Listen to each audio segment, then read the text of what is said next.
ഇന്നത്തെ ക്വസ്റ്റ്യൻ ചോദിക്കട്ടാ. ഇന്നത്തെ ക്വസ്റ്റ്യൻ ഇതാണ്: 12 ഹൃദയമുള്ളത് എന്തിനാണ്? കുസൃതി ചോദ്യമാണ്, ആലോചിച്ച് ഉത്തരം പറയണേ.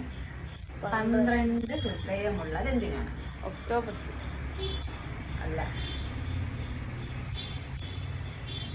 ഇതൊരു കുസൃതി ചോദ്യമാണ്. അപ്പം ഉത്തരം അതിനനുസരിച്ചിട്ടായിരിക്കും. അതിന്റെ ക്വസ്റ്റ്യൻ ശ്രദ്ധിച്ച് ചോദിച്ചാൽ അറിയാൻ പറ്റും. 12 ഹൃദയമുള്ളത് എന്തിനാണ്? എന്തോ ഒരു സാധനത്തിന് 12 ഹൃദയമുണ്ട്. ജീവിയല്ലേ? അതൊന്നും പറയാൻ പറ്റില്ല. ജീവിയാണെന്നൊന്നും ഞാൻ പറയുന്നില്ല. അതാണ് എന്റെ ക്ലൂ. ജീവിയല്ല. ഹാർട്ടുണ്ട്. ഹാർട്ട് ഏതിലാണുള്ളത്? പിന്നെ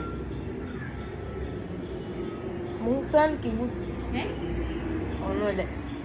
ഹാർട്ട് പിന്നെ എന്തിലാണോ ഉള്ളത്? കിട്ടും. കാർഡില് 12 ഹാർട്ട്സ് കാർഡ് ചീട്ടിന്റെ കെട്ടിലാണ് ഉള്ളത്. അതാണ് ആൻസർ. അപ്പം മറ്റൊരു വീഡിയോ ആയിട്ട് വരാം. ഇതുവരെ ബൈ.